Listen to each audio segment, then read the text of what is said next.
کہ بغیر وضو کے درود نہ پڑھا جائے، سر پہ دوپٹے کے بغیر درود نہ پڑھا جائے، راستے میں کہیں درود نہ پڑھے، ایسا کچھ نہیں ہے.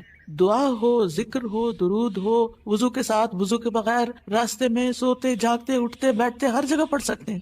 صرف یہ ہے کہ نماز جو ہے وہ وضو کے بغیر نہیں ہوتی، وہ پوری طرح سطر ڈھانکے بغیر نہیں ہوتی. آپ لمبی سے لمبی نماز پڑھ رہے ہیں لیکن آپ نے ایسا دوپٹہ اوڑا ہوا ہے کہ آپ کے بال جھلک رہے ہیں، تو آپ کی نماز نہیں ہوگی، آپ کی محنت ضائع ہو جائے گی. لیکن درود شریف کے وقت اگر آپ کام کر رہے ہیں، مثلا کھانا پکا رہے ہیں، اور آپ نے دوپٹہ اتار کے ایک طرف رکھا ہوا ہے کہ بار بار وہ بیچ میں اٹک رہا ہے، تو کوئی حرج نہیں، سر ننگا بھی ہے تو درود شریف پڑھ سکتے ہیں. تو درود شریف پڑھتے رہنے سے انسان کے سارے مسائل حل ہو جاتے ہیں. خاص طور پر اگر آپ کے دل پر بوجھ ہے، غم ہے، پریشانی ہے، تو درود ان چیزوں کو دور کرنے والا ہے، ان کا ازالہ کرنے والا ہے. یہ دنیا اور آخرت کی خیر کو جمع کرنے والا ہے، کیونکہ اللہ تعالیٰ جس کو غم اور فکر میں کافی ہو جائے تو ایسا شخص دنیا اور آخرت دونوں کی پریشانیوں سے نکل جائے گا. کیونکہ نبی صلی اللہ علیہ وسلم نے درود کی فضیلت کیا بتائی کہ پھر اللہ تعالیٰ اس کو دنیا اور آخرت کے ہم و غم کے لیے کافی ہو جائے گا، یعنی پھر سارے معاملات آپ کے اللہ کے سپرد ہو جائیں گے. یعنی اذن یکفیک اللہ ما اہمک، تمہاری دینی، دنیاوی، اخروی معاملات، ہر چیز میں جو پریشانیاں ہیں انشاءاللہ وہ دور ہو جائیں گی. اس کی وجہ کیا ہے؟ اس کی وجہ یہ ہے کہ انسان اللہ سبحانہ وتعالیٰ کی طرف متوجہ ہوتا ہے اور ایک محسن کے احسانات کو یاد کرتا ہے. یعنی جیسے شکر نعمتوں کو بڑھاتا ہے نا، لَإِن شَكَرْتُمْ لَأَزِيدَنَّكُمْ، اگر تم نے شکر ادا کیا تو میں تمہیں کیا کروں گا؟ اور نعمتیں دوں گا. درود شریف کیا ہے؟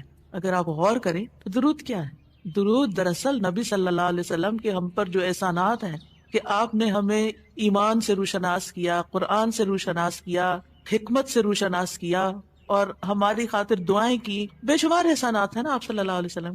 آج ہم آپ کو کیا بدلہ دے سکتے ہیں؟ کس شکل میں بدلہ دے سکتے ہیں؟ ہم آپ کے لیے کیا کر سکتے ہیں؟ ہمارے والدین ہمارے ساتھ احسان کرتے ہیں تو ہم ان کی خدمت کرتے ہیں، ہم ان کو کچھ پکا کے دے دیتے ہیں، ہم ان کو کچھ کھلا دیتے ہیں، ہم ان کو کچھ گفٹ دے دیتے ہیں، یعنی مختلف طریقے سے ماں باپ کو خوش کرنے کی کوشش کرتے ہیں، چاہے انہیں ضرورت ہو یا نہ ہو. ہم سب ایسے ہی کرتے ہیں نا. یعنی ہم یہ تھوڑی دیکھتے ہیں کہ ان کو اس وقت ہمارے لاڈ پیار کی ضرورت ہے یا نہیں ہے، وہ دکھی ہیں، پریشان ہے یا نہیں ہے. ہم اپنی محبت کا اظہار کسی نہ کسی شکل میں کرتے رہتے ہیں. وہ فوت ہو جاتے ہیں تو پھر کیا کرتے ہیں؟ پھر ان کو وزٹ نہیں کر سکتے، ان کو دیکھ نہیں سکتے، ان کو کچھ دے نہیں سکتے، انہیں کچھ کھلا پلا نہیں سکتے. پھر ہم ان کے لیے بس صرف دعائیں کرتے ہیں یا صدقہ خیرات کر دیتے ہیں. یہی چیزیں ان کو فائدہ دیتی ہیں. نبی صلی اللہ علیہ وسلم کے احسانات ہم پر سب انسانوں سے زیادہ ہیں، ہمارے ماں باپ سے بھی زیادہ ہیں ہم پر. اگر ہم سیرہ پڑھیں اور دیکھیں کہ آپ نے کتنے دکھ اٹھائے، کتنے غم اٹھائے، کتنی پریشانیوں سے گزرے، تو حیران ہو جاتا ہے انسان کہ اتنی بھی سچی خیر خواہی کسی انسان کے اندر ہو سکتی. النبی اولی بالمؤمنین من انفسہم، نبی تو تم سے بھی زیادہ تمہارے لیے مہربان ہے. یعنی ہم اپنی جانوں کے بارے میں اتنے فکر مند نہیں ہوتے، ہم اپنے آپ کو خود جہنم کی آگ سے بچانے کے لیے وہ فکر نہیں کرتے جتنی فکر ہمارے نبی صلی اللہ علیہ وسلم نے ہمارے لیے کی. تو ان کے احسانات کا بدلہ کیسے دیں گے ہم ان کے لیے کیا کریں گے؟ ہم ان کے لیے درود پڑھیں گے. تو یہ درود کا پڑھنا آپ کے احسانات کا بدلہ تو ہم کہاں سے دے سکتے ہیں، لیکن اس کے جواب میں ایک شکریہ ادا کرنے کا انداز ہے، ان کی مہربانیوں کو اکنالج کرتے ہیں.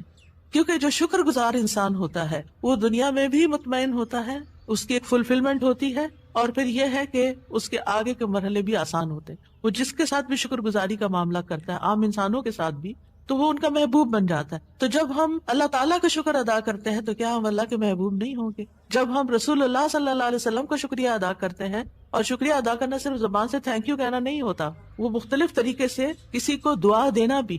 یعنی اگر ہم کسی کے احسان کا بدلہ صرف دعا کی شکل میں بھی دیتے ہیں تو یہ بھی شکریہ ادا کرنے کی بہت بڑی قسم ہے، اور پلٹ کر واپس تو اپنے اوپر ہی آتا ہے. یعنی جب شکر کسی کا ادا کرتے ہیں، جب کسی کے احسان مند ہوتے ہیں، ایک ہوتا ہے بس صرف تکلفاً، رسماً، ایک فیشن کے طور پہ، ایک روٹین کے طور پر کسی کو تھینک یو بول دینا، نہیں، دل سے جینوئنلی دوسرے کا شکر گزار ہونا، یہ اس کے دل میں آپ کی محبت بڑھاتا ہے. اس میں آپ کی نیت یہ نہیں ہوتی کہ وہ مجھ سے محبت کرے، نہیں، آپ اس کو اکنالج کر رہے ہوتے ہیں، اس کا احسان مان رہے ہوتے ہیں، اور اللہ تعالیٰ اس کے دل میں آپ کی محبت ڈال دیتا ہے. اور جو ناشکر انسان ہوتے ہیں، جو ناقدرے ہوتے ہیں، سب سے پہلے تو ہم اللہ ہی کے حق میں ناقدرے، وما قدر اللہ حق قدری، ہم نے اللہ کی قدر ہی نہیں کی جیسا قدر کرنے کا حق ہے، ہم نے نبی صلی اللہ علیہ وسلم کی قدر ہی نہیں کی جیسا کہ قدر کرنے کا حق ہے۔ تو ہماری یہ تسبیحات اور ہمارا یہ درود شریف اس قدر کی طرف بڑھنے کا ایک چھوٹا سا جسچر ہے کہ ہم واقعی اس بات کو مانتے ہیں کہ ان کے ہم پر احسانات تھے۔ لہٰذا جب ہم درود پڑھتے ہیں تو اس کا مطلب یہ ہے کہ ہم نے باقی چیزیں چھوڑی اور ہم آپ کا حق ادا کرنے کی طرف متوجہ ہو گئے۔ تو یہ چیز اللہ تعالیٰ کو کتنی پسند آتی ہوگی کہ یہ اپنے لیے کچھ نہیں مانگ رہا، اپنے لیے نہیں کچھ مانگ رہا، اپنی باتیں نہیں کر رہا، یہ اپنے غموں کو بھول کے، اپنے کاموں کو چھوڑ کے صرف نبی صلی اللہ علیہ وسلم پر درود بھیج رہا ہے، یعنی ان کا احسان مان کر، ان کا شکریہ ادا کرتے ہوئے ان کے لیے دعا کر رہا ہے۔ نبی صلی اللہ علیہ وسلم اللہ تعالیٰ کے محبوب ہیں، سب سے بہترین بندے ہیں، سب سے بہترین نبی ہیں، اللہ تعالیٰ ان سے محبت کرتا ہے۔ اللہ تعالیٰ فرماتے ہیں قل ان کنتم تحبون اللہ فاتبعونی یحببکم اللہ، کہہ دیجیے اگر تم اللہ سے محبت کرتے ہو میری اتباع کرو، اللہ تم سے محبت کرے گا۔ تو نبی صلی اللہ علیہ وسلم کی اتباع ہو، آپ کی سنتوں پر عمل کرنا ہو، آپ پر درود پڑھنا ہو، یہ سب اس میں اضافہ کرتا ہے اللہ کی محبت بندے کو ملتی ہے۔ یحببکم اللہ، اللہ تم سے محبت کرے گا، اور اللہ تعالیٰ جس سے محبت کرے پھر اس کی تو بات ہی کیا، سیجعل لهم الرحمن ودا، اس کے مسائل کیسے حل نہیں ہوں گے، اس کے مسائل ضرور حل ہوں گے، اس کے غم دور ہوں گے، اس کی پریشانیاں دور ہوں گی۔ لہٰذا جب ہم اس سٹیٹ میں آ جاتے ہیں تو پھر آپ دیکھیں کہ یہ درجہ اسے بھی بڑھ جاتا ہے جو ہم اپنے لیے خود کچھ مانگ رہے ہوتے ہیں نا، کیونکہ جب آپ کو کسی سے محبت ہوتی ہے آپ اس کے لیے کچھ بھی کرنے کو تیار ہوتے ہیں۔ یہ تو انسان کا حال ہے، انسان کی محبت ہے نا۔ تو جس انسان سے اللہ کو محبت ہو پھر اس کے مسئلے کیسے حل نہیں ہوں گے؟ اللہ سبحانہ و تعالیٰ اس کے لیے بہترین بہترین چیزیں کیوں نہیں کریں گے؟ تو اس طرح یہ درود جو ہے وہ دعا سے بھی بازی لے جاتا ہے کہ انسان اللہ کی محبت حاصل کر لیتا ہے، اور اس کے نتیجے میں دعائیں قبول ہوتی ہیں اور اللہ تعالیٰ کی طرف سے رحمتیں آتی ہیں، درجے بلند ہوتے ہیں، گناہ معاف ہوتے ہیں۔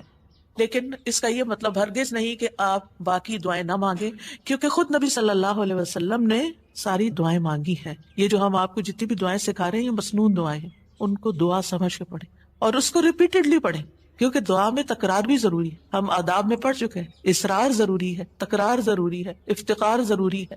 تو اپنی محتاجی، اپنی عاجزی، اپنی ہمبلنس کو ظاہر کرتے ہوئے اللہ تعالیٰ سے مانگتے رہیں۔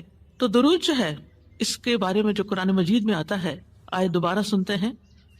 بے شک اللہ اور اس کے فرشتے نبی پر رحمت بھیجتے ہیں، اے لوگو جو ایمان لائے ہو تم بھی ان پر درود بھیجو اور خوب خوب سلام بھی بھیجتے رہا کرو۔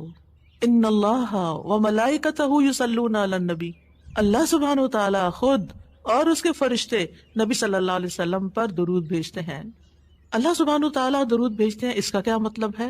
یعنی اللہ سبحانہ وتعالی ملائے اعلیٰ میں، آسمانوں کی بلند مجلس میں اپنے بندے، اپنے نبی محمد صلی اللہ علیہ وسلم کی تعریف کرتے ہیں، ان کے بلند مرتبے اور ان کی بلند شان کی خبر دیتے ہیں۔ اللہ تعالیٰ ان کی خود تعریف کرتے ہیں، ثنا کرتے ہیں، آپ پر رحمتیں اور برکتیں نازل کرتے ہیں۔ اور فرشتے بھی درود بھیجتے ہیں، جیسے فرشتے تسبیح کرتے ہیں نا، اور جیسے کائنات کی باقی چیزیں سب اللہ کی حمد و ثنا کرتے ہیں، تو نبی صلی اللہ علیہ وسلم پر بھی فرشتے درود بھیجتے ہیں۔ اور ان کا درود بھیجنا کیا ہے کہ آپ کے لیے رحمت اور مغفرت اور بلندی درجات کی دعا، یعنی ایک تو فرشتے ایمان والوں کے لیے دعا کرتے ہیں، دوسرا یہ کہ فرشتے نبی صلی اللہ علیہ وسلم کے لیے خاص دعائیں کرتے ہیں۔ تو اگر اللہ تعالیٰ ان پہ درود بھیجتا ہے، ان پہ رحمتیں نازل کرتا ہے، فرشتے درود بھیجتے ہیں، تو پھر اہل ایمان کو کیا کرنا چاہیے؟ پہلے اللہ تعالیٰ اور فرشتوں کی بات کی گئی تاکہ ہمارے اندر بھی شوق پیدا ہو کہ ہم بھی درود بھیجیں۔ یا ایھا الذین آمنوا صلوا علیہ وسلموا تسلیما، اے ایمان والو تم بھی آپ پر خوب خوب درود اور سلام بھیجو، صلاۃ و سلام بھیجو۔ یعنی پہلے آسمان والوں کی خبر دی گئی کہ فرشتے ایسا کر رہے ہیں، پھر زمین والوں کو حکم دیا جا رہا ہے کہ تم بھی ایسا کرو۔ قرطبی کہتے ہیں اس آیت کے ذریعے اللہ نے اپنے رسول کو آپ کی زندگی میں، یعنی رسول اللہ صلی اللہ علیہ وسلم کی زندگی میں اور آپ کی وفات کے بعد آپ کو شرف و مرتبہ بخشا ہے، اور آپ کے مقام اور مرتبے کو بیان کیا ہے کہ آپ کا کیا مقام ہے، تاکہ ہم ایمان والے اس مقام کو سمجھیں۔ تو دوسرے لفظوں میں آپ صلی اللہ علیہ وسلم کے لیے اوپر کے جہان اور نیچے کے جہان میں تعریفیں ہوتی ہیں، یعنی ہم بھی آپ کی تعریف کرتے ہیں اور فرشتے بھی آپ کی تعریف کرتے ہیں، ہم بھی آپ کے لیے دعائیں کرتے ہیں، فرشتے بھی آپ کے لیے دعائیں کرتے ہیں، اور اللہ سبحانہ تعالیٰ ملائے اعلیٰ میں مقرب فرشتوں کے پاس اپنے نبی کی تعریف کرتے ہیں. اب دیکھیں کہ دنیا میں طرح طرح کی مجالس ہوتی ہیں نا. کچھ مجالس بڑی خاص ہوتی ہیں، خاص لوگ صرف انوائٹڈ ہوتے ہیں، ہر کوئی نہیں وہاں جا سکتا. آسمانوں میں بھی خاص مجالس، اللہ سبحانہ وتعالیٰ کے جو خاص مقرب فرشتے ہیں جنہیں وہ حکم دیا گیا تھا کہ آدم کو سجدہ کرو، جن کے سامنے اللہ تعالیٰ نے یہ بات رکھی تھی کہ میں آدم کو پیدا کرنے جا رہا ہوں. یہ گیدرنگ جو ہے اس کو ملائے اعلیٰ کہتے ہیں. ملا کہتے ہیں سرداروں کو، اور اعلیٰ کہتے ہیں بلند سردار. تو یہ ایلیٹ کلاس ہے فرشتوں کی کہ جس کے سامنے اللہ سبحانہ تعالیٰ نے حضرت آدم کی پیدائش کی بات کی تھی اور پھر اس کے بعد سجدے کا حکم دیا گیا تھا. تو مقرب فرشتوں کے درمیان یا ان کے پاس اللہ سبحانہ تعالیٰ نبی صلی اللہ علیہ وسلم کی تعریف کرتے ہیں. ذرا سوچئے، امیجن کیجئے فرشتوں کی مجلس. ویسے تو کوئی فرشتہ اللہ کی نافرمانی نہیں کرتا، ہر فرشتہ اطاعت گزار ہے، ہر فرشتہ اللہ کی بات مانتا. یفعلون ما یؤمرون، لپکتے ہیں، دوڑتے ہیں، بھاگتے ہیں، تیز بھاگتے ہیں ایک دوسرے سے. بس سابقات سبقہ، ایک دوسرے سے سبقت لے جاتے ہیں اللہ کا حکم ماننے میں. یعنی فرشتوں کا یہ حال ہے. لیکن ان کی کیٹیگریز ہیں. سورۃ فاطر کے شروع میں کیا آتا ہے؟ جاعل الملائکۃ رسلا اولی اجنحۃ مثنی وثلاث ورباع ویزید فی الخلق ما یشاء. 2 پروں والے فرشتے بھی ہیں، 3 والے بھی ہیں، 4 والے بھی ہیں، اور پھر اللہ جتنی چاہتا ہے بڑھا دیتا ہے. جبریل علیہ السلام کے تو 600 پر ہیں. سوچئے کیا کیفیت ہوگی ان کی. اور پھر جو حاملین عرش فرشتے ہیں، ان کے کندھے سے لے کے یہاں کان کی لو تک 700 سال کا فاصلہ ہے. اتنا عرصہ کوئی سفر کرتا رہے. اب آپ خود سوچیں کہ اتنے بڑے فرشتے ہیں وہ، ان کے سامنے اللہ سبحانہ تعالیٰ محمد صلی اللہ علیہ وسلم کی تعریف فرماتے ہیں. آپ کے مقام کا اندازہ کریں. کیا ہم نے قدر کی اپنے نبی کی؟ ہم کیا درود پڑھتے ہیں، ہم کیا تعریف کرتے ہیں، ہم کتنا جانتے ہیں آپ کو، ہم آپ کی سنت کو کیا سمجھتے ہیں. حدیث، یہ تو حدیث ہے، یہ قرآن تو نہیں ہے. استغفر اللہ. آپ نے دین کے مختلف چیزوں میں فرق کر دیا جس کو خود رسول اللہ صلی اللہ علیہ وسلم دے کر گئے تھے. آپ کس راہ پہ چل پڑے. تو آپ سوچئے کہ اللہ کے رسول صلی اللہ علیہ وسلم کی تعریف وہاں ہو رہی. راہ گزرتا بھی کوئی ہماری تعریف کر دے نا تو ہم ایسے بھول جاتے ہیں کہ بڑی چیز ہو گئے، ہم پتہ نہیں کیا بن گئے ہیں. اس کو بھی بہت کچھ سمجھتے ہیں. کبھی فیس بک پہ لگاتے ہیں یہ فلاں نے ہماری تعریف کی ہے، کبھی کچھ کرتے ہیں، کبھی کچھ کرتے ہیں. تعریف. آپ سوچئے پھر ہم کیا ہے اور محمد صلی اللہ علیہ وسلم کیا ہیں جن کی تعریف اللہ تعالیٰ کر رہے ہیں اور وہ فرشتوں کی مجلس میں کر رہے ہیں. اس تعریف کا کیا کہنا. ایسے پیغمبر پر، ایسے نبی پر کیا ہم درود نہیں بھیجیں گے؟ کیا ہم ان کے لیے دعائیں نہیں کریں گے؟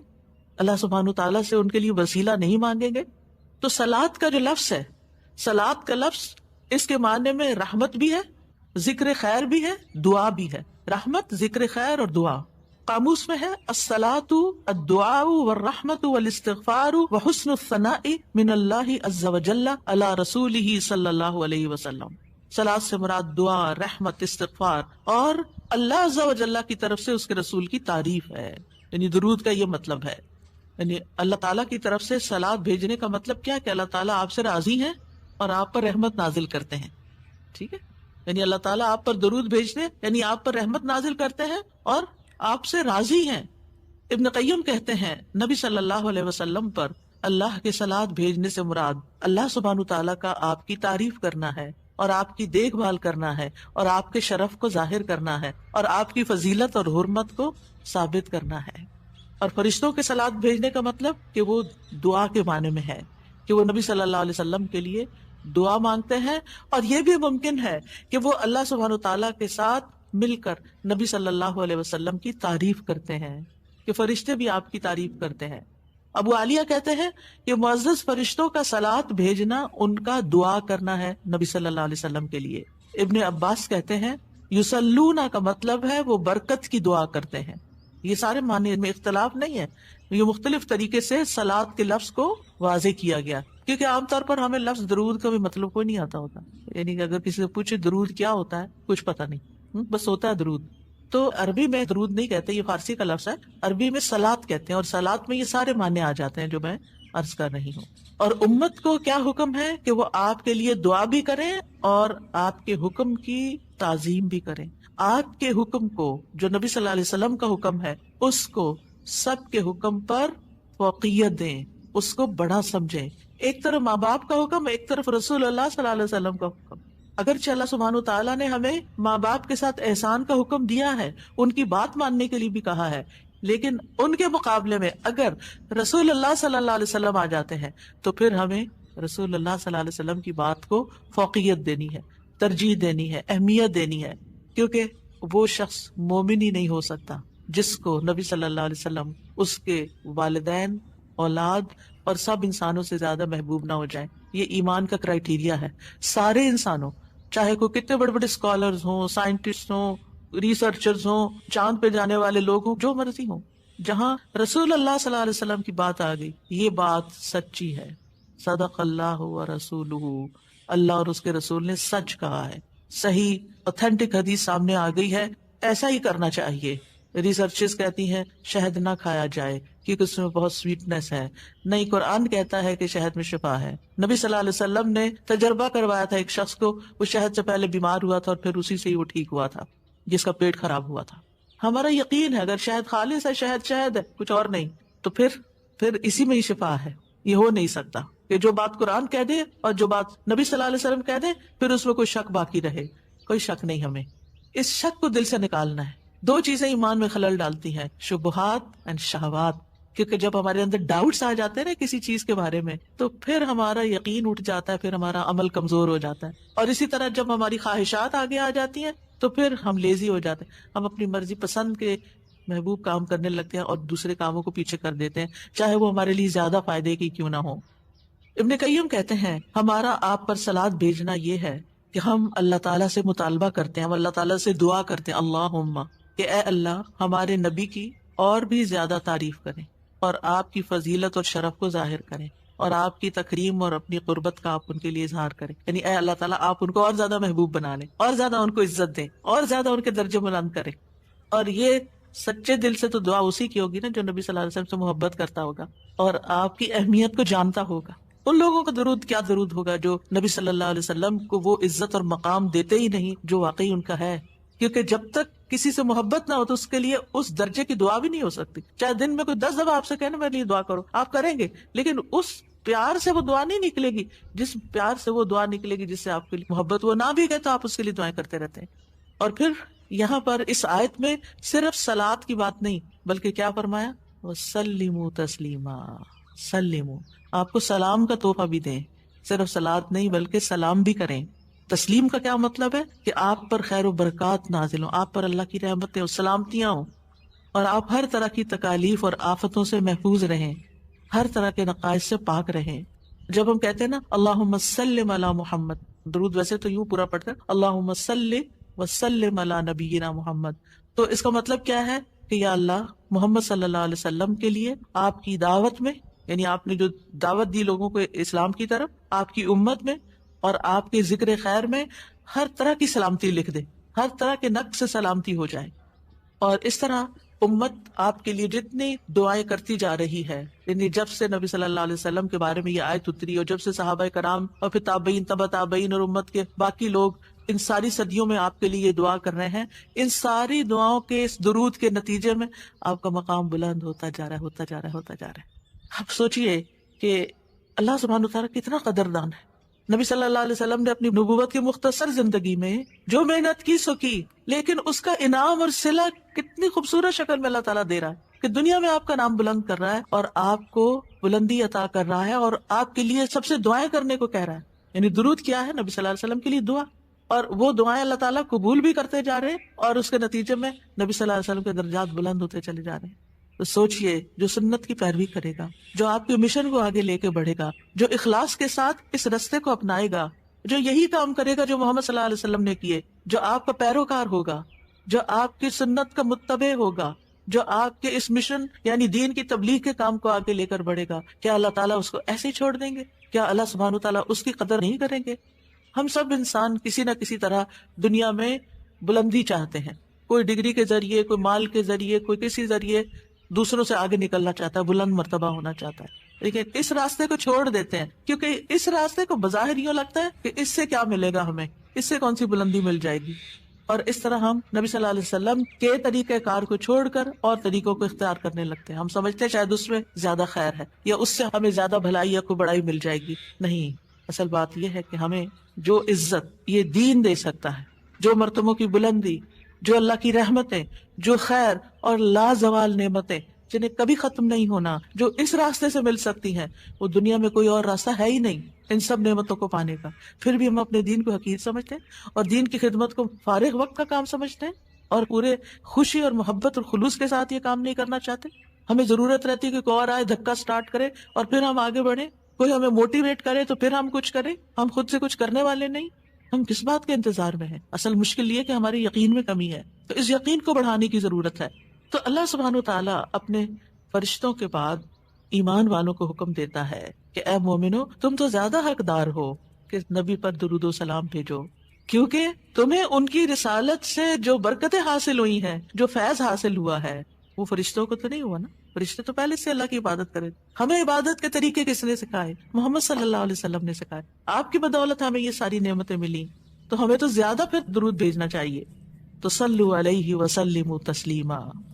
آپ کا حق اور آپ کی عزت اور آپ کی قدردانی صرف یہ نہیں کہ ہم آپ کی شان میں کوئی گستاخی نہ کریں یا کوئی گستاخی کرے تو اس کے پیچھے پڑ جائیں. آپ کا مقام اس سے زیادہ کا متقاضی ہے کہ آپ پر درود و سلام بھیجا جائے. اور یہ قرآن سے بھی ثابت، اور یہ سنت سے بھی ثابت، اور یہ فرشتوں کا طریقہ بھی ثابت. اسی لیے آپ دیکھیں کہ نماز کے اندر درود پڑھنا واجب ہے. واجب ہے. اگر آپ نے اتحیات پڑھ کے سلام پھیر دیا، درود نہیں پڑھا، تو آپ کی نماز ناقص ہے. لیکن اگر آپس میں آپ کو وضو ٹوٹ رہا ہے مثال کے طور پر، اور آپ سوچتے ہیں کہ اب اگر میں اس موقع پر میری نماز جاتی ہے تو میں کیا کروں گا، تو اگر آپ صرف اتنا بھی پڑھ دیتے ہیں نا، اللہم صلی وسلم علی نبینا محمد، اور سلام پھیر دیتے، نماز ہو جاتی ہے. تو یہ یعنی عام حالات میں بھی ہم درود پڑھ سکتے ہیں، اور نماز میں تو پڑھنا ہی پڑھنا ہے. اور پھر اذان کے بعد اور مختلف مواقع پر انشاءاللہ دیکھتے ہیں. شیخ سعدی کہتے ہیں آپ صلی اللہ علیہ وسلم پر درود بھیجنا اللہ سبحانہ وتعالیٰ اور اس کے فرشتوں کی اقتدا ہے، اور جو حقوق ہم پہ عائد ہوتے ہیں اس کا بدلہ دینا بھی مقصود ہے. آپ کی محبت اور آپ کی تکریم کی علامت ہے. جو آپ سے جتنی محبت کرے گا اتنا ہی درود بھیجے گا. پھر یہ اجر و ثواب کے حصول کا ذریعہ بھی ہے. سبحان اللہ. یعنی جب کوئی انسان شکر گزار ہوتا ہے، قدردان ہوتا ہے، تو اللہ تعالیٰ اس کی کیسی قدردانی کرتے ہیں. درود ہم آپ پر پڑھتے ہیں، ثواب ہمیں مل رہا ہوتا ہے. کوئی احسان نہیں ہے کسی پر، آپ کو بھی ساتھ ہی فائدہ ہو گیا. اور پھر یہ ایمان کی علامت ہے، کیونکہ جو آپ سے محبت نہیں کرتا اس کا ایمان مکمل نہیں. اور پھر آپ کی توقیر جس کا حکم اللہ تعالیٰ نے دیا اس کی علامت بھی ہے. لِتُؤْمِنُوا بِاللَّهِ وَرَسُولِهِ وَتُعَزِّرُوهُ وَتُوَقِّرُوهُ وَتُسَبِّحُوهُ بُكْرَةً وَأَصِيلًا، تاکہ تم اللہ اور اس کے رسول پر ایمان لاؤ اور اس کی مدد کرو اور اس کی تعظیم کرو اور دن کے شروع اور آخر میں تسبیح کرو. نبی صلی اللہ علیہ وسلم کی امت پر جو احسانات ہیں ان کا تھوڑا سا ذکر کرنا اس لیے ضروری ہے تاکہ یاد تازہ ہو جائے کہ آپ کے ذریعے ہمیں کیا کیا فیض ملا. سب سے بڑی بات یہ کہ وہ ہمارے بارے میں بڑے رحیم و شفیق تھے. لَقَدْ جَاءَكُمْ رَسُولٌ مِّنْ أَنفُسِكُمْ عَزِيزٌ عَلَيْهِ مَا عَنِتُّمْ حَرِيصٌ عَلَيْكُمْ بِالْمُؤْمِنِينَ رَءُوفٌ رَحِيمٌ. لوگوں تمہارے پاس تمہیں میں سے ایک رسول آیا ہے، اگر تمہیں کوئی تکلیف پہنچے تو اسے گراں گزرتی، اس کو تکلیف ہوتی ہے. کیا ہمارے اندر بھی دوسروں کے لیے ایسے احساسات ہیں کہ کسی کو تکلیف پہنچے تو ہمیں تکلیف ہو جائے؟ نبی صلی اللہ علیہ وسلم کو ایمان والوں کی تکلیف سے تکلیف پہنچتی تھی. وہ تمہاری فلاح کا حریص ہے. ہم ہیں لوگوں کی فلاح کے حریص کہ ان کو ہدایت ہو جائے، یہ دین کی طرف آ جائیں. مومنوں پر نہایت مہربان اور رحم کرنے والا ہے. یہ ہیں ہمارے رسول جن کی گواہی اللہ تعالیٰ نے دی کہ ان کے اندر کے جذبات لوگوں کے لیے کیا ہیں اور ان کا مشن کیا اور وہ چاہتے کیا ہیں آپ کے لیے، اور وہ کتنے شفیق اور مہربان ہے. یعنی ایک دائی کی بنیادی صفت ہونی چاہیے کہ وہ دوسروں سے محبت کرنے والا ہو، دوسروں کی خیر کرنے والا ہو. ہم بعض اوقات دین کا کام کرتے ہوئے اتنے پروفیشنل ہو جاتے ہیں کہ ہماری ٹون بھی بڑی اسپارٹ ہو جاتی ہے اور ہمارا انداز بھی بڑا تحکمانہ ہو جاتا ہے. ہم سمجھتے ہیں کہ ہم صحیح معنی میں خدمت کر رہے ہیں. نہیں، کہیں ایسا نہ ہو کہ اس کی وجہ سے لوگ دین سے ہی دور ہو جائیں. نبی صلی اللہ علیہ وسلم کا یہ طریقہ نہیں تھا. اللہ کی قسم ہم جتنے سنت کے زیادہ قریب ہوں گے اتنے ہی زیادہ ہم دین کو فائدہ پہنچانے والے ہوں گے، اور جتنے سنتوں سے دور ہو جائیں گے اور آپ کے طریقے سے دور ہو جائیں گے آپ سے بھی اتنے ہی دور ہو جائیں گے اور دین کو بھی اتنا ہی نقصان پھر دیں گے. نبی صلی اللہ علیہ وسلم مومنوں پر ان کی جانوں سے بھی زیادہ قریب ہیں. النبی اولی بالمؤمنین من انفسہم وازواجہ امہاتہم. یہ نبی مومنوں پر ان کی جانوں سے زیادہ حق رکھنے والا ہے اور اس کی بیویاں ان کی مائیں ہیں. نبی صلی اللہ علیہ وسلم نے فرمایا دنیا میں کوئی مومن ایسا نہیں جس سے میرا دنیا اور آخرت میں سب سے زیادہ قریب کا رشتہ نہ ہو. اگر چاہتے ہو تو یہ آیت پڑھ لو. یعنی صرف اس دور کے لوگوں کے لیے نہیں تھے آپ قریب، بلکہ ہمارے لیے بھی ہیں. فرمایا یہ آیت پڑھ لو، النبی اولی بالمؤمنین من انفسہم.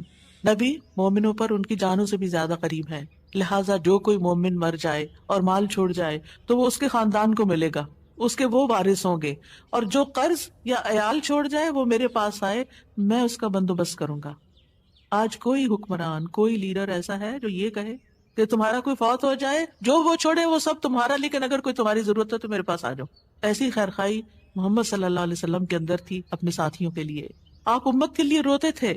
نبی صلی اللہ علیہ وسلم نے ابراہیم علیہ السلام کے بارے میں یہ آیت پڑھی، ربی انہن اضللن کثیرا من الناس فمن تبعنی فانہ منی، کہ اے میرے رب، ان بتوں نے بہت سے لوگوں کو گمراہ کر دیا ہے، تو جو میری پیروی کرے وہ مجھ سے ہوگا۔ اور یہ آیت جس میں عیسیٰ علیہ السلام کہتے ہیں ان تعذبہم فانہم عبادک وان تغفر لہم فانک انت العزیز الحکیم، اے اللہ اگر تو انہیں عذاب دے، یعنی جو میرے پیروکار ہیں، تو تیرے بندے ہیں دے دے، اور اگر تو بخش دے تو بے شک تو عزیز الحکیم ہے۔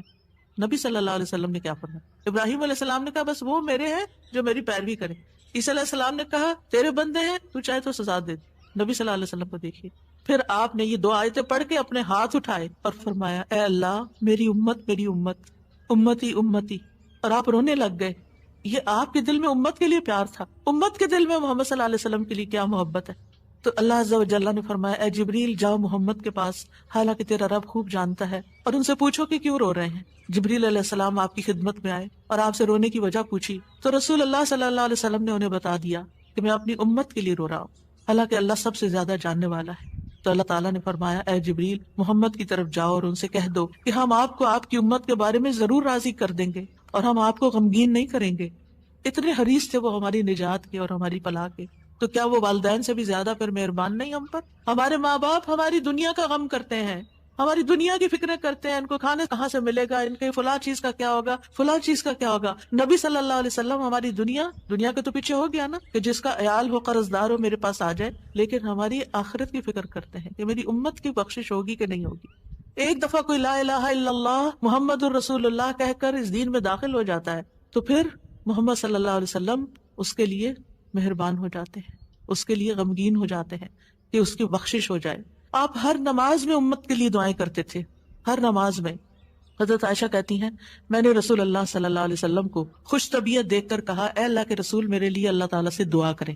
آپ نے فرمایا اللہم اغفر لعائشہ ما تقدم من ذنبها وما تأخر وما اسرت وما اعلنت، اے اللہ عائشہ کے سب گناہ بخش دے، جو اس نے پہلے کیے، جو بعد میں کیے، جو چھپا کے کیے، جو اعلانیہ کیے۔ خوشی سے حضرت عائشہ نے ہنسنا شروع کر دیا، یہاں تک کہ ہنستے ہنستے ان کا سر رسول اللہ صلی اللہ علیہ وسلم کی گود میں جا پڑا۔ آپ نے پوچھا کیا تمہیں میری دعا نے خوش کر دیا؟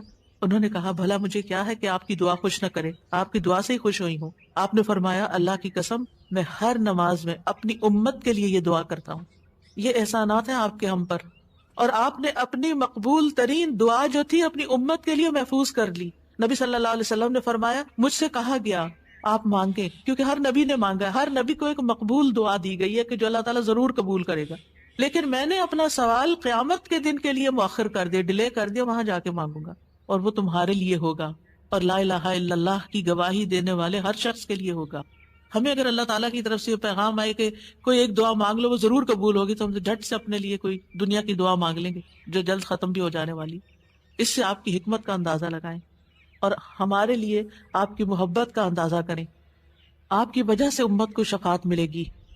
نبی صلی اللہ علیہ وسلم نے فرمایا مجھے 5 چیزیں ایسی دی گئیں جو مجھ سے پہلے کسی کو نہیں دی گئی، ان میں سے ایک مجھے شفاعت عطا کی گئی، یعنی نبی صلی اللہ علیہ وسلم کو شفاعت کا حق دیا گیا۔ نبی صلی اللہ علیہ وسلم امت کی شفاعت کی خاطر تمام رات فکر مند رہے۔ ابو ذر کہتے ہیں ایک مرتبہ رسول اللہ صلی اللہ علیہ وسلم نے نماز شروع کی اور ساری رات صبح تک ایک ہی آیت رکوع اور سجود میں پڑھتے رہے کہ اللہ اگر تو انہیں عذاب میں مبتلا کر دے تو یہ تیرے بندے ہیں، اور اگر تو انہیں معاف کر دے تو بڑا غالب حکمت والا ہے۔ جب صبح ہوئی تو میں نے عرض کیا یا رسول اللہ آپ ساری رات صبح تک رکوع اور سجود میں ایک ہی آیت پڑھتے رہے؟ آپ دیکھیے کہ وہ جو سوال اکثر آتا ہے نا کہ سجدے میں قرآنی دعا پڑھ سکتے ہیں یا نہیں، اس کا یہ جواب ہے، ٹھیک ہے، کہ قرآنی آیت جو دعا کی شکل میں ہو وہ پڑھ سکتے ہیں۔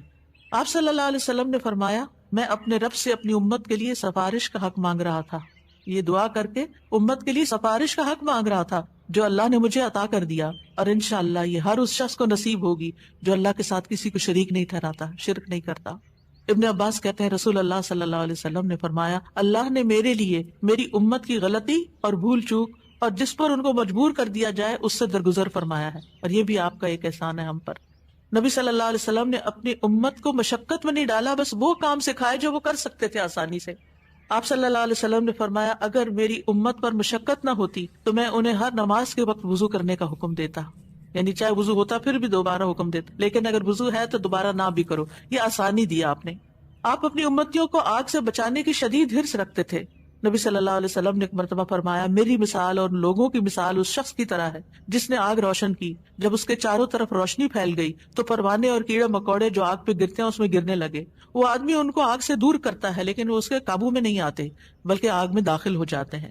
اسی طرح میں تمہاری کمروں سے پکڑ پکڑ کر تمہیں آگ سے روکتا ہوں اور تم اس میں گرتے جاتے ہو.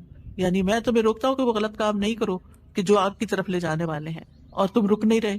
اسی طرح آپ صلی اللہ علیہ وسلم نے اپنے بعد آنے والے امتیوں کے لیے بھی محبت کا اظہار کیا ہے. حدیث میں آتا ہے آپ نے فرمایا کاش میں اپنے بھائیوں سے مل پاتا. نبی صلی اللہ علیہ وسلم کے صحابہ نے عرض کیا کیا ہم آپ کے بھائی نہیں؟ آپ نے فرمایا تم میرے صحابہ ہو. میرے بھائی وہ لوگ ہیں جو مجھ پر ایمان لائے ہوں گے لیکن میری زیارت نہ کر سکے ہوں گے، یعنی آپ کے بعد دنیا میں آئے ہیں. پھر یہ ہے کہ درود شریف پڑھنے کے فائدے کیا ہیں. یہ تو تھا کہ آپ کے احسانات ہیں ہم پر، لہٰذا ہمیں انسان ہونے کی حیثیت سے ہمارے اوپر لازم ہے کہ احسان کا بدلہ چکائے اور ہم آپ پر درود پڑھیں. لیکن ویسے فائدے کیا ہیں؟ ایک بار درود بھیجنے پر 10 رحمتیں ملتی ہیں. صحیح مسلم کی روایت میں آتا ہے. سنن نسائی میں آتا ہے جو شخص مجھ پر 1 مرتبہ درود بھیجے گا اللہ اس پر 10 مرتبہ رحمتیں نازل کرے گا، اس کے 10 گناہ معاف ہوں گے، اس کے 10 درجات بلند ہوں گے. ایک اور روایت میں آتا ہے جو شخص میری امت میں مجھ پر اخلاص سے دل سے 1 بار درود پڑے گا تو اللہ اس وجہ سے اس پر 10 رحمتیں بھیجے گا اور اس کی وجہ سے اس کے 10 درجے بلند فرمائے گا، اس کے لیے 10 نیکیاں لکھے گا، 10 گناہ معاف فرما دے گا. فائدے ہی فائدے، برکتیں ملیں گی. آپ نے فرمایا مجھ پر درود بھیجا کرو کیونکہ مجھ پر درود بھیجنا تمہارے لیے باعث برکت ہے، اور میرے لیے اللہ سے وسیلہ کا بھی سوال کیا کرو. یعنی جو شخص درود بھیجتا ہے برکت اس پر آتی ہے. انسان کی ذات میں، عمل میں، عمر میں برکتیں آتی ہیں. امام ابن قیم نبی صلی اللہ علیہ وسلم کی ذات پر درود بھیجنے کے بارے میں کہتے ہیں یہ درود بھیجنے والے شخص کی اپنی ذات کے لیے، اس کے عمل، اس کی عمر میں برکت کا سبب ہے، اس کی مصلحتوں اور ضرورتوں کے اسباب میں سے ہے. کیونکہ درود بھیجنے والا اپنے رب سے دعا کر رہا ہوتا ہے کہ اللہ آپ پر اور آپ کی آل پر برکت نازل کرے. تو جب ہم آل پر برکت کی بات کرتے ہیں تو ہم خود بھی بیچ میں سب آ جاتے ہیں اور یہ دعا قبول ہو جاتی ہے، اسی لیے بدلہ بھی اسی کی جنس سے ہوگا. ابن حجر کہتے ہیں کہ طاعون اور دیگر بڑی بڑی وبائی بیماریوں میں سب سے بڑھ کر ان کو دور کرنے والی چیزوں میں سے نبی صلی اللہ علیہ وسلم پر کثرت سے درود بھیجنا ہے. پینڈیمک میں، کووڈ-19 میں ہمیں سب سے زیادہ درود پڑھنا ہے. درود پڑھتے رہیں، کثرت سے پڑھتے رہیں، یہ وبائی امراض دور ہو جائیں گی. ابن الجوزی کہتے ہیں جب اللہ اپنے بندے کے ساتھ خیر کا ارادہ کرتا ہے تو وہ اسے محمد صلی اللہ علیہ وسلم پر درود بھیجنے کی توفیق دے دیتا ہے، کیونکہ پھر خیر اسی پر واپس آنی ہے نا. تو اب توفیق ہو گئی تو خیر و برکت کے دروازے کھل گئے. ایک فرشتے کے ذریعے آپ تک درود پہنچایا بھی جاتا ہے. رسول اللہ صلی اللہ علیہ وسلم نے فرمایا جو شخص 1 بار مجھ پر درود بھیجے گا اللہ اس پر 10 رحمتیں نازل کرے گا. اس پر ایک فرشتہ مقرر ہے، یعنی اس کام پر جو وہ مجھ تک پہنچاتا رہتا ہے. ہر جگہ سے درود پہنچا دیا جاتا ہے، یعنی ضروری نہیں کہ روزے کے پاس جا کے ہی آپ درود پڑھیں، اور اگر روزے پہ جانا نصیب نہیں ہو تو بعض لوگ بہت اپسیٹ ہو جاتے ہیں کہ ہم مدینہ گئے ہیں روزے پہ نہیں جا سکتے. کوئی بات ہے، ہم مدینہ میں تو ہے نا، شکر کریں. ہم شکر کرنا بھول جاتے ہیں اور ہم وہ چیز جو نہیں ملی ساری اپنی ایفرٹ انرجی ادھر لگا دیتے ہیں اور اپنا وقت ضائع کر دیتے ہیں. کیونکہ میں یہ بات اس لیے کر رہی ہوں کہ رمضان میں بھی بہت سے لوگ عمرے پہ جائیں گے اور آپ کو لیٹسٹ ریسٹرکشنز کا پتہ ہے کہ جب تک روزے کی بکنگ نہ ملے آپ وہاں نہیں جا سکتے. اب بعض لوگ اس پہ پریشان ہو کے بیٹھ جاتے ہیں، تو پریشان نہ ہو آپ. اس وقت اگر دل میں تنگی تکلیف آئے تو کہ یا اللہ قیامت کے دن مجھے اتنا دور نہ کرنا آپ سے، آج یہاں پہنچ کے بھی میں دور ہوں، قریب نہیں جا پا رہی، تو کہیں ایسا نہ ہو کہ قیامت کے دن دور ہو جاؤں. یہ سبق سیکھنے کی ہے بات. یعنی اچھے برے حالات تھے، لوگ ایک عمرے میں کئی دفعہ جا رہے ہوتے تھے لیکن اب پہنچ کر بھی نہیں پہنچ پاتے. تو نعمتیں تو کبھی بھی جا سکتی ہیں انسان سے. جب نعمت جائے نا، محرومی ہو، تو یہ سوچے کہ اللہ آخرت میں محروم نہ کرنا. دنیا میں ایک چیز لے لیے وہاں نہ لینا، کیونکہ وہ محرومی اصل محرومی ہے. تو ایسے میں آپ دیکھیں کہ اگر آپ 20 میٹر دور بیٹھ کے بھی درود شریف پڑھ رہے ہیں نا، مدینہ کے اندر پڑھ رہے ہیں، مکہ میں پڑھ رہے ہیں، کینیڈا میں پڑھ رہے ہیں، یہاں سے بھی آپ کا درود پہنچا دیا جاتا ہے. اللہ تعالیٰ کے ایسے لشکر ہیں، ایسے فرشتے ہیں، سیکنڈز میں آپ کی بات کہاں سے کہاں چلی جاتی ہے. کیا یہ امیزنگ نہیں؟ اللہ تعالیٰ عرش پر ہوتے ہوئے جس کی بلندیوں کا ہم اندازہ بھی نہیں کر سکتے، یہاں ہماری باتیں سن رہے ہیں. اللہ تعالیٰ کے لیے کوئی چیز مشکل نہیں، وہ السمیع البصیر ہے. رسول اللہ صلی اللہ علیہ وسلم نے فرمایا تم کہیں بھی ہو مجھ پر درود بھیجو کیونکہ تمہارا درود مجھ تک پہنچ جاتا ہے۔ پھر یہ کہ نبی صلی اللہ علیہ وسلم کی سفارش کے مستحق ہو جاتے ہیں وہ جو آپ پر درود بھیجتے ہیں۔ آپ نے فرمایا جو میرے اوپر درود بھیجتا ہے یا میرے لیے وسیلہ مانگتا ہے قیامت کے دن اس کے لیے میری شفاعت ثابت ہو جائے گی۔ یہ وسیلہ وہ خاص مقام ہے ایک جنت میں جو صرف ایک شخص کو ملے گا، اور وہ آپ صلی اللہ علیہ وسلم کے لیے ہم مانگتے ہیں کہ وہ سب سے اعلیٰ ترین مقام ہمارے نبی محمد صلی اللہ علیہ وسلم کو ملے۔ درود نہ پڑھنے والا بخیل ہے۔ آپ نے فرمایا جس کے سامنے میرا ذکر ہو اور وہ مجھ پر درود نہ بھیجے وہ بخیل ہے۔ درود نہ پڑھنے والے کے لیے دوری اور رسوائی ہے۔ مالک بن حویرث کہتے ہیں رسول اللہ صلی اللہ علیہ وسلم ممبر پر چڑھے، جب پہلی سیڑھی پر چڑھے تو فرمایا آمین، پھر دوسری پر چڑھے تو فرمایا آمین، پھر تیسری پر چڑھے تو فرمایا آمین، پھر فرمایا میرے پاس جبریل آئے اور فرمایا اے محمد جس نے رمضان کا مہینہ پایا پھر اس کی بخشش نہ ہو سکی تو اللہ اس کو اپنی رحمت سے دور کر دے۔ میں نے کہا آمین۔ جبریل نے بددعا کی، پھر فرمایا جس نے اپنے دونوں والدین میں سے ایک کو یا دونوں کو پایا اور آگ میں داخل ہو گیا، یعنی ان کی خدمت نہیں کی، ان کو راضی نہیں کیا، اللہ اس کو اپنی رحمت سے دور کرے۔ میں نے کہا آمین۔ دعا جبریل مانگ رہے ہیں اور آمین محمد صلی اللہ علیہ وسلم کہہ رہے ہیں۔ فرمایا جس کے سامنے آپ کا ذکر آیا اور اس نے آپ پر درود نہیں پڑھا اللہ اس کو اپنی رحمت سے دور کر دے۔ کہیے آمین۔ میں نے کہا آمین۔ ایک اور روایت میں آتا ہے وہ شخص رسوا ہوا جس کے سامنے آپ کا ذکر آیا اور اس نے آپ پر درود نہیں پڑھا۔ میں نے کہا آمین۔ تو دل ہی دل میں صلی اللہ علیہ وسلم پڑھ لینا چاہیے، اور اگر ایک مجلس میں کئی دفعہ آپ کا ذکر آ رہا ہے تو پورا لمبا درود شریف نہیں، یعنی مختصر بھی پڑھ سکتے ہیں۔ انس بن مالک کہتے ہیں نبی صلی اللہ علیہ وسلم نے فرمایا جس کے پاس میرا ذکر کیا جائے وہ ضرور مجھ پر درود بھیجے اور فوراً پڑھنا چاہیے۔ صالح کہتے ہیں اگر تاخیر کرے گا تو مذمت ہوگی، یعنی پسندیدہ نہیں۔ اسی طرح آپ کا نام لکھتے وقت یعنی محمد لکھتے وقت ساتھ صلی اللہ علیہ وسلم لکھنا چاہیے، یہ آپ کی تعظیم کے تقاضوں میں سے ہے۔ سفیان ثوری کہتے ہیں اگر حدیث کے پڑھنے والے کو کوئی اور فائدہ نہ بھی ہو تو اس کو یہ فائدہ ضرور حاصل ہوتا ہے کہ وہ رسول اللہ صلی اللہ علیہ وسلم پر درود بھیجتا ہے۔ جب تک وہ حدیث کی کتاب پڑھتا رہتا ہے اس پر اللہ کی رحمت نازل ہوتی رہتی۔ اگر آپ بخاری کی کلاس میں بیٹھے ہوئے ہیں اور بار بار درود آ رہا ہے، اگر آپ کو حدیثیں نہیں بھی سمجھ آ رہی تب بھی آپ پر رحمت آ رہی ہے۔ پھر آذان کے بعد نبی صلی اللہ علیہ وسلم نے فرمایا جب تم مؤذن کو سنو تو اسی طرح کہو جیسے وہ کہتا ہے، پھر مجھ پر درود بھیجو کیونکہ جو مجھ پر ایک دفعہ درود بھیجتا ہے اللہ تعالیٰ اس کے بدلے میں اس پر 10 رحمتیں نازل فرماتا ہے۔ پھر مسجد میں داخل ہوتے وقت نبی صلی اللہ علیہ وسلم جب مسجد میں داخل ہوتے تو پہلے درود و سلام پڑھتے تھے، پھر یہ پڑھتے اللہم اغفر لی ذنوبی وافتح لی ابواب رحمتک۔ اگر ایک سٹینڈی بنوا کے سامنے رکھ دی جائے نا اللہم صلی وسلم علی نبینا محمد اور اس کے نیچے یہ والی دعا لکھ کے، تو اس سے کیا ہوگا کہ جو بھی داخل ہوگا نظر پڑے گی تو ریمائنڈر ہو جائے گا۔ پھر ہر نماز کے پہلے اور آخری تشہد میں درود شریف پڑھنا، یعنی آپ صلی اللہ علیہ وسلم پہلے میں بھی پڑھتے تھے، تو اگر پہلے میں پڑھ لیا جائے کبھی تو سجدہ صاحب کرنے کی نہیں ضرورت۔ پھر اسی طرح یہ کہ صفا مروہ کی صحیح کرتے وقت وہاں پر جب آپ چکر لگا رہے ہوتے ہیں تو ساتھ ساتھ درود بھی پڑھتے جائیں، یعنی دعائیں کرنے کے علاوہ۔ یعنی عام طور پہ ہم صرف اور مختصر اذکار یا دعاؤں پہ زیادہ رکھتے ہیں، درود بھول جاتے ہیں۔ اور خصوصاً جب ہم صفا کے پاس کھڑے ہوں، حضرت عمر کہتے ہیں کہ جب تم آؤ تو بیت اللہ کے ساتھ چکر لگاؤ اور پھر مقام ابراہیم پہ 2 رکعت پڑھو، پھر صفا کے پاس آؤ، کھڑے ہو جاؤ، بیت اللہ نظر آئے، 7 بار اللہ اکبر کہو، ہر 2 تکبیروں کے درمیان اللہ کی حمد و ثنا کرو اور درود بھی بھیجو، اپنے لیے دعا مانگو، اور مروہ پہاڑی پر بھی ایسا ہی کرو۔ پھر جمعہ کے دن اور رات نبی صلی اللہ علیہ وسلم نے فرمایا جمعہ کے دن اور رات کو کثرت سے مجھ پر درود بھیجو، بس جو آدمی ایک دفعہ درود بھیجے گا اللہ اس پر 10 رحمتیں نازل کرے گا۔ نماز جنازہ کی دوسری تکبیر کے بعد قنوت نازلہ پڑھتے وقت دعا کے شروع، آغاز اور اختتام پر مجالس میں، یعنی جس مجلس میں آپ بیٹھے ہیں چاہے دنیا کے مجلس تو اس میں بھی بیٹھے بیٹھے درود پڑھیں۔ نبی صلی اللہ علیہ وسلم نے فرمایا جو لوگ کسی جگہ پر مجلس کریں، بیٹھے ہیں باتیں کر رہے ہیں لیکن نہ اس میں اللہ کا ذکر کریں نہ اپنے نبی پر درود بھیجیں تو وہ ان کے لیے نقصان کا باعث ہوگی، پھر اگر اللہ چاہے تو انہیں عذاب دے، اگر چاہے تو انہیں بخش دے۔ تو اس لیے درود وہاں بھی ضروری ہے۔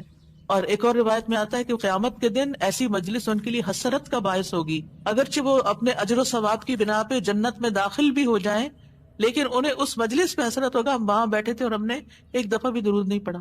نبی صلی اللہ علیہ وسلم کے علاوہ دیگر انبیاء پر بھی درود پڑھا جا سکتا ہے۔ آپ نے فرمایا اللہ کے نبیوں اور رسولوں پر درود بھیجو، اس لیے کہ اللہ نے انہیں بھی میری طرف مبعوث کیا تھا۔ اور بعض احادیث سے یہ پتہ چلتا ہے کہ جب آپ نبیوں کا تذکرہ کرتے تو ان کے ساتھ صلی اللہ علیہ وسلم کہتے تھے۔ اسی لیے آپ نے دیکھا کہ فقہ القلوب کی کتاب کے اندر دیگر انبیاء موسیٰ صلی اللہ علیہ وسلم لکھا ہوتا ہے. تو ہم حیران ہوتے ہیں کہ یہ کیوں. تو یہ بھی سنت سے ثابت ہے، کیونکہ نبی صلی اللہ علیہ وسلم نے جب انبیاء کا ذکر کیا، اذهبوا الی ابراہیم صلی اللہ علیہ وسلم ویأتون موسیٰ صلی اللہ علیہ وسلم اذهبوا الی عیسیٰ صلی اللہ علیہ وسلم، یعنی آپ جب یہ حدیث بیان کر رہے تھے تو نبیوں کے نام کے ساتھ یہ پڑھ رہے تھے.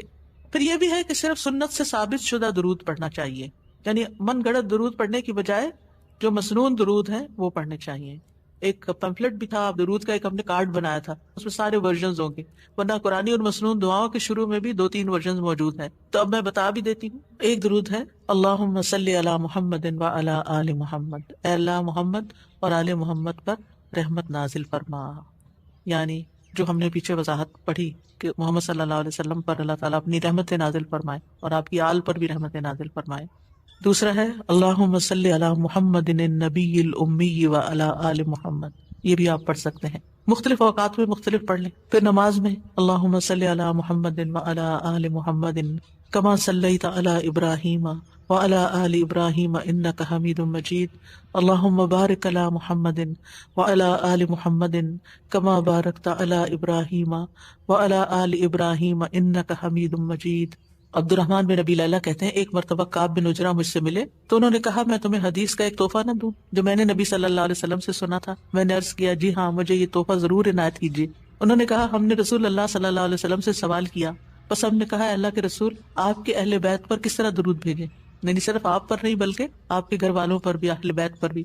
بے شک اللہ نے آپ پر سلام بھیجنے کا طریقہ تو ہمیں سکھا دیا ہے. تو اس پر آپ نے فرمایا یوں کہا کرو اللہم صلی علی محمد وعلی آل محمد کما صلیت علی ابراہیم وعلی آل ابراہیم انک حمید مجید، اللہم بارک علی محمد وعلی آل محمد کما بارکت علی ابراہیم وعلی آل ابراہیم انک حمید مجید. اور پھر یہ ہے کہ رحمت کے علاوہ یہاں برکت کی دعا بھی الگ طور پر کی گئی ہے. ٹھیک ہے، صلاۃ میں ویسے شامل ہے لیکن یہاں الگ طور پر برکت کی بات کی. اور انک حمید مجید اللہ سبحانہ وتعالیٰ کی تعریف بیان کی گئی ہے. اسی طرح ایک اور درود ہے اللہم صلی علی محمد وازواجہ وذریتہ کما صلیت علی ابراہیم وبارک علی محمد وازواجہ وذریتہ کما بارکت علی آل ابراہیم انک حمید مجید. تو سوال یہ پیدا ہوتا ہے کہ آپ کی ازواج اور ذریت پر کیوں درود بھیجے، ان کے لیے کیوں دعا کریں، کیونکہ وہ آپ کے اس مشن میں آپ کے ساتھی تھے. آپ دیکھیں کہ بعض پیغمبروں کی بیویاں ان کے ساتھ نہیں تھیں، لیکن حضرت ابراہیم کے، حضرت ہاجرہ کا کردار آپ سب کو معلوم ہے، کتنی قربانیاں کی انہوں نے، کہ کس طرح اللہ کے حکم کے اوپر ابراہیم علیہ السلام نے جب ان کو ایک صحرا میں چھوڑا تو انہوں نے کوئی شکایت ہی نہیں کی، اسے ایکسپٹ کر لیا، خوشی خوشی ایکسپٹ کیا. اور پھر حضرت سارہ بھی اسی طرح، لیکن حضرت نوح علیہ السلام اور حضرت لوط علیہ السلام کی بیویوں نے ساتھ نہیں دیا. تو نبی صلی اللہ علیہ وسلم کی ازواج نے آپ کا ساتھ دیا، اور خاص طور پر حضرت عائشہ رضی اللہ تعالیٰ عنہ نے کس طرح آپ کے علم کو آگے نصف صدی تک لوگوں کو پہنچایا جو علم کسی اور کے پاس نہیں تھا. اور اسی طرح پھر حضرت فاطمہ اور پھر حضرت فاطمہ کی اولاد، یہ سارے آپ کے خیر میں شریک تھے، یعنی جو آپ کا مشن تھا اس میں آپ کے شریک تھے. اور ویسے بھی آپ دیکھیں کہ گھر والے جو ہوتے ہیں وہ بھی اس خیر میں حصہ پاتے ہیں، یعنی اولاد کو ماں باپ کی نیکیوں میں سے ایک حصہ مل جاتا ہے، ان کی وجہ سے ان کو دنیا میں اور آخرت دونوں میں فائدے ہوتے ہیں. تو اللہ سبحانہ وتعالیٰ سے دعا ہے کہ اللہ تعالیٰ ہمیں نبی صلی اللہ علیہ وسلم کے مقام کو پہچاننے والا بنائے، ہمیں آپ سے سچی محبت عطا فرمائے، اور ہمیں صحیح معنوں میں درود شریف پڑھنے کا حق ادا کرنے کی توفیق دے، اور ہم کبھی بھی درود شریف پڑھتے ہوئے نہ تھکیں. اللہم صلی وسلم وبارک علی محمد، اللہم صلی وسلم وبارک علی محمد، اللہم صلی وسلم وبارک علی محمد، اللہم صلی وسلم وبارک علی محمد، اللہم صلی وسلم وبارک علی محمد، اللہم صلی وسلم وبارک علی محمد، اللہم صلی وسلم وبارک علی محمد. وآخر دعوانا ان الحمد للہ رب العالمین. درود شریف کے بارے میں جو چیزیں آپ نے سیکھی اگر ان کو شیئر کرنا چاہیں تو موسٹ ویلکم.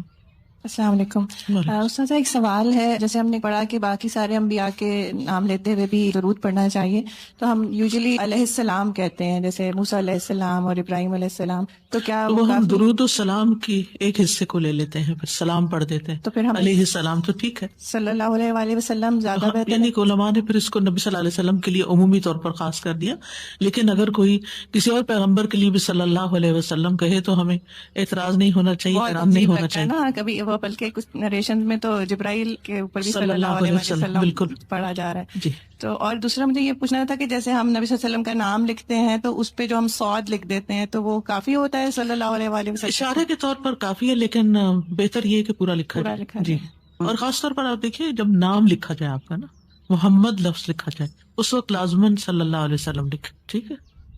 جو مجھے اچھی بات لگی ہے کہ اگر ہم نے اپنے محبت نبی کریم صلی اللہ علیہ وسلم کے ساتھ چیک کرنی ہے تو اپنا درود چیک کریں کہ ہم کتنا. جی ہاں، اگر ہم یہ دیکھنا چاہتے ہیں کہ ہمیں واقعی نبی صلی اللہ علیہ وسلم سے کتنی محبت ہے تو پھر یہ دیکھنا چاہیے کہ ہمارے روزانہ کے اوراد میں اور روزانہ کی دعاؤں میں درود کا کتنا حصہ ہے. سر جی میں یہ سوچ رہی تھی کہ ہم اپنی دعاؤں کی قبولیت کے لیے کتنے وسیلے ڈھونڈتے رہتے ہیں، اور یہ کتنا آسان اور جائز وسیلہ ہے. حضرت علی کا قول بھی ہے کہ ہر دعا روک دی جاتی ہے جب تک کہ درود نہ پڑھا جائے. بالکل. دعا مانگنے میں جتنا ہم وقت لگاتے ہیں وہ بھی ہماری عبادت ہے، جی. کیونکہ عموماً ہم نماز پڑھنے میں، قرآن پڑھنے میں تو اتنا ٹائم لگاتے ہیں، لیکن دعا مانگنے میں ہم بہت جلدی کرتے ہیں. تو اگر ہم وہ ٹائم یہ سوچ کے کہ ہم عبادت کر رہے ہیں تو وہ بھی ہمارا اس میں کاؤنٹ ہوگا. بالکل. اور ایک چیز بتا جی کہ جب ہم درود پڑھتے ہیں تو آمین جو ہے وہ کہنا چاہیے یا نہیں؟ کیونکہ بعض لوگ درود پڑھنے کے بعد آمین کہتے ہیں. نہیں، کوئی ایسی چیز تو نہیں آئی. ویسے بھی عمومی طور پر ہم ہر دعا کے بعد آمین کہتے ہیں، تو اس طرح کہہ دیں تو کوئی بات نہیں، لیکن اس کو اس کا حصہ نہ بنائیں. جیسے سورۃ فاتحہ کے بعد آمین کہتے ہیں لازمی طور پر. آپ نے جو بتایا تھا آپ صلی اللہ علیہ وسلم کے احسانات، تو ہم نے کبھی اس پر غور ہی نہیں کیا. اس میں ایک خاص مجھ کو یہی ابراہیم علیہ السلام نے جیسے کہا، پھر عیسیٰ علیہ السلام نے کہا، اور پھر آپ نے ہاتھ اٹھا کر امتیوں کے لیے دعا کی، تو اس کی محبت کو ہم قدر ہی نہیں کرتے. بالکل. ہم نے کبھی احساس ہی نہیں کیا کہ انہوں نے ہمارے لیے کتنی تکلیفیں اٹھائیں اور کتنی دعائیں کی، اور ہمارے ہدایت کے کتنے حریص تھے وہ. سر جی میں بھی یہ سوچ رہی تھی کہ ہم یہ بھول جاتے ہیں کہ کیا کچھ ہمارے نبی نے ہمارے لیے کیا، اور پھر ہم کچھ نہیں ان کے لیے اور کر سکتے سوائے اس کے کہ ہم ان کے اوپر درود بھیجیں اور ان کو خوش کریں کہ ہم آپ کو یاد کرتے ہیں، آپ ہمارے دلوں میں ہیں، ہم آپ کی سنت کی پیروی کرتے ہیں. سو یہ بات مجھے بہت اچھی لگی کہ ہمیں کچھ کرنے کو مل گیا ایکچولی. بالکل. سازا جی میں سوچ رہی تھی کہ جب آپ نے بتایا کہ نبی کریم صلی اللہ علیہ وسلم اپنی امت کے لیے فلاح کے حریص تھے کہ میری امت بس فلاح پا جائے، تو ہمیں ان کے حریص ہونا چاہیے کہ ان کا وسیلہ مل جائے اور ان کو درود شریف بھیجتے رہیں. تو ہمیں ان کا حریص ہونے کے لیے کثرت سے درود انشاءاللہ. بالکل. ویسے بھی یہ ہمارے ایمان کا حصہ ہے. ہمارا ایمان مکمل نہیں ہوتا جب تک ہم نبی صلی اللہ علیہ وسلم سے محبت نہ کریں، اور محبت ہمیشہ اظہار مانگتی ہے. یعنی آپ یہ نہیں کہہ سکتے میرے دل میں فلاں کی محبت ہے اور بس کافی ہے نا، دل میں بتانے کی کیا ضرورت ہے؟ کیا واقعی ایسے نہیں؟ ایک شخص نبی صلی اللہ علیہ وسلم کے پاس اور کہنے لگا کہ مجھے فلاں سے محبت ہے. تو آپ نے اس سے پوچھا کہ کیا تم نے اس کو بتایا؟ اس نے کہا نہیں. فرمایا جاؤ اس کو بتاؤ.